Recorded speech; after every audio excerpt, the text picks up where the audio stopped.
কখনো মিশরের ফুটবলারের মুখে ইচ্ছে করে হাত দিয়ে আঘাত করছেন মলিনা, কখনো মোহামেদ সালাহকে ডিবক্সে ফেলে দিচ্ছেন হুলিয়ান আলভারেজ, কখনো ডিবক্সে হাত দিয়ে মিশরের ফুটবলারকে ফেলে দিচ্ছেন ম্যাকঅ্যালিস্টার। তবে এসব কিছুই চোখে পড়েনি রেফারির।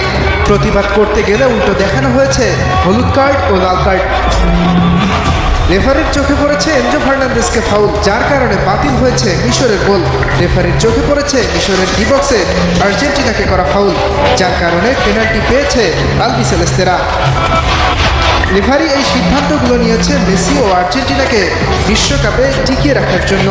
আর্জেন্টিনার বিপক্ষে হারের পর এমন দাবি করেছেন মিশর কোচ হোসাম হাসান। বিশ্ব চ্যাম্পিয়ন আর্জেন্টিনার থেকে ভালো খেলেছে মিশর, তবে রেফারি পক্ষপাত করে হারিয়ে দিয়েছে আফ্রিকার দেশটিকে, এমন দাবিও করেছেন হোসাম। রেফারির অবিচারের শিকার হয়ে সৃষ্টিকর্তার কাছে অভিযোগ দিয়েছেন মিশর তারকা মুস্তফা জিকো। ফিফা আর্জেন্টিনাকে এভাবে চতুর্থ বিশ্বকাপ জিতিয়ে দেবে, তাই আগেই অভিনন্দনও জানিয়েছেন তিনি। চলমান বিশ্বকাপে যতগুলো ম্যাচ জিতেছে আর্জেন্টিনা, প্রতিটি ম্যাচেই ছিল রেফারির বিতর্ক। শুধু 26 বিশ্বকাপেই নয়, 22 বিশ্বকাপেও আর্জেন্টিনা চ্যাম্পিয়ন হবার পেছনেও ছিল ফিফার প্রভাব, এমন দাবিও তুলেছিলেন ফুটবল ফ্যানরা। ইয়াসির আরাফাত সবুজ, স্টার প্লে।